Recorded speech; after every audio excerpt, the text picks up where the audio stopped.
काली नजर। माँ, माँ, अरे क्या माँ माँ कर रहा है? बकरी का बच्चा है क्या? अरे माँ, मजाक छोड़ो। मुझे फाइनली वो मेन चौराहे वाली दुकान मिल गई है।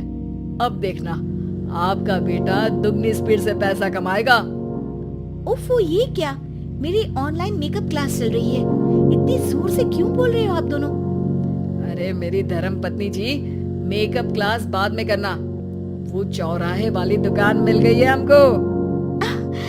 अरे वाह, रुको मैं अपनी माँ को फोन लगाकर बता देती हूँ। अरे मैं भी अपने रिश्तेदारों को बता देती हूँ। कितनी खुशी की बात है। हाँ हाँ, मैं भी अपने दोस्तों को बता देता हूँ। 1 हफ्ते बाद रजिस्ट्री है। बस घर में खुशी का मौका था। उन तीनों ने अपने अपने फोन उठाए और लोगों में बात फैलाना शुरू कर दिया। और रही सही कसर श्वेता बहू ने अपने पड़ोस में सबको बताकर कर दी। अरे वर्मा आंटी, अब हम भी जल्दी कार ले लेंगे। घर का रेनोवेशन होगा और ठाट से रहेंगे हम भी। अरे ऐसा क्या हुआ? लॉटरी बाटरी लग गई है क्या? अरे इस बार चौराहे वाली मॉल में हमको भी दुकान मिल गई है। दुकान नंबर 21, जो एकदम चौराहे पर है। अब ग्राहक बढ़ेंगे तो आमदनी भी बढ़ेगी ही ना। अरे वाह, कितनी खुशी की बात है। मैं बहुत खुश हूँ तुम्हें इतना खुश देख के। बाकी एक बात कहूँ, सबको मत बताते फिरना। किसी की नजर लग जाएगी तो खुशी की खबर वापस लौट जाएगी। हैं? ऐसे थोड़ी ना होता है। अब डरा रही हो। अरे सही कह रही हूँ, काली नजर कहते हैं इस चीज को। जब आप किसी को कुछ बताओ और वो काम बिगड़ जाए। अरे लेकिन मैं तो। तुमने सबको बता दिया ना? हाँ, फोन लगा लगा के। अब बच के रहना, काली नजर बड़ी खतरनाक होती है।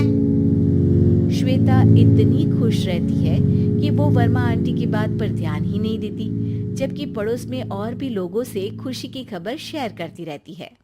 अगले दिन राजेश बहुत दुखी होकर घर आता है। अरे बेटा, क्या हुआ?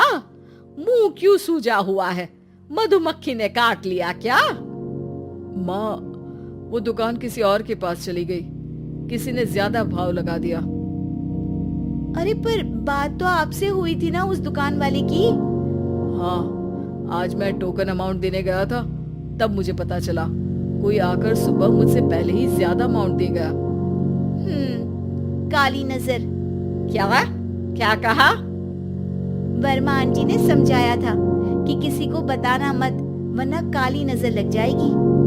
अच्छा, तुम्हें उनकी बात मान लेनी चाहिए थी। उनकी बात मान लेती, लेकिन उसके पहले ही सबको बता चुके थे ना हम तीनों। अरे अगली बार से ध्यान रखेंगे।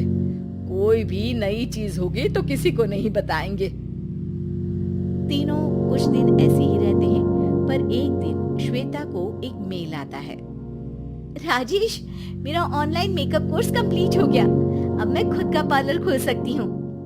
अरे वाह, अपने मोहल्ले में ही खोलते हैं। ये जो घर के सामने दुकान है ना, वहीं। हाँ, यहाँ सस्ती भी मिल जाएगी। अगले दिन श्वेता वर्मा आंटी के पास जाती है मिठाई का डब्बा लेकर। अरे आओ आओ, कैसे आना हुआ? जोर से नहीं बोलूंगी। वो सामने वाली दुकान है ना, वहाँ मैं अपनी पार्लर की दुकान खोलने वाली हूँ। उसकी मिठाई है। अरे वाह, बहुत बधाई हो तुमको। हाँ, मैं कमाने लगूंगी तो राजेश पर पूरे घर का बोझ नहीं रहेगा ना आंटी जी।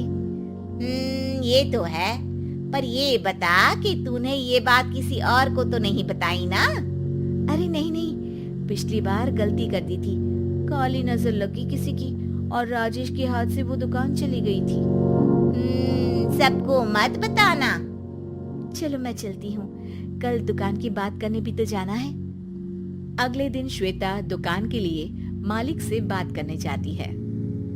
अरे लेकिन दुकान तो हम कल रात को ही किसी को दे चुके हैं।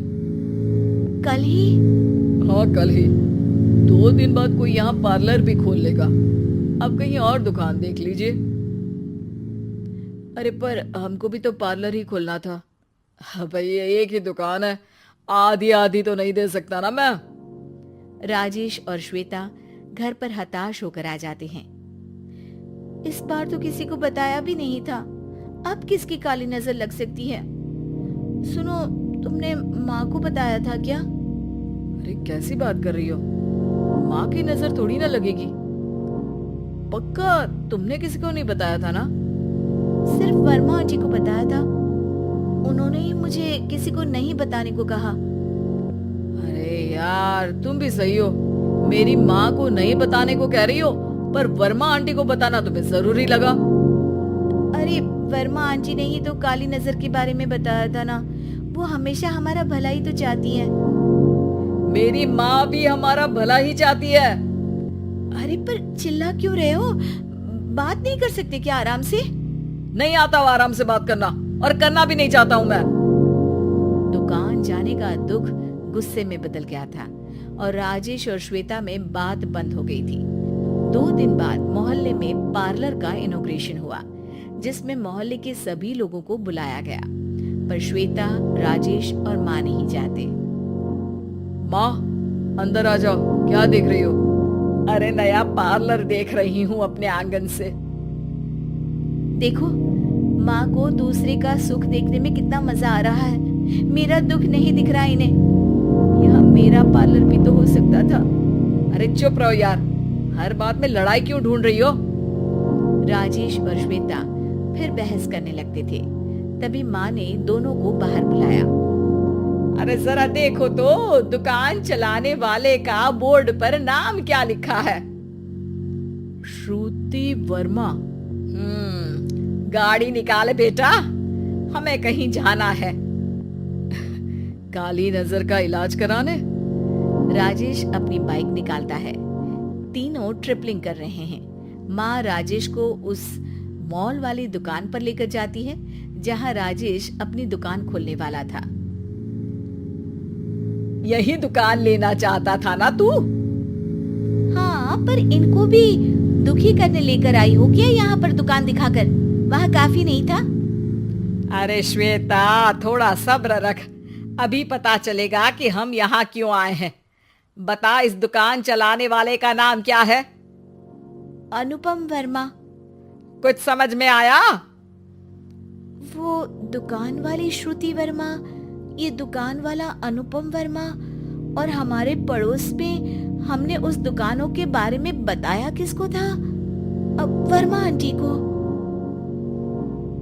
मतलब वर्मा आंटी ही हमारा काम बिगाड़ रही है? नहीं नहीं, ऐसा नहीं हो सकता, ये बस इत्तेफाक है। राजेश अपना फोन निकालता है और श्रुति वर्मा और अनुपम वर्मा के नाम फेसबुक पर सर्च करता है, जहां ये दोनों ही वर्मा आंटी के रिश्तेदार होते हैं। श्वेता को समझ में आ जाता है कि वर्मा आंटी की ही नजर काली नजर है। अब क्या करना है? कोई भी खुशी की खबर हो तो काली नजर से बचना है, यानी वर्मा आंटी से बचना है। अरे पर मुझे ये समझ में नहीं आया कि वो हमारे साथ ऐसा क्यों करेंगी। अरे बेटा, एक सीख है, दूर के आदमी को आपकी तरक्की से कम परेशानी होगी, पड़ोसी को ज्यादा। दोनों माँ की बात में हामी भरते हैं और अगला काम चुपचाप करने की कसम खाते हैं, ताकि आगे से वर्मा आंटी कोई काम ना बिगाड़ सके।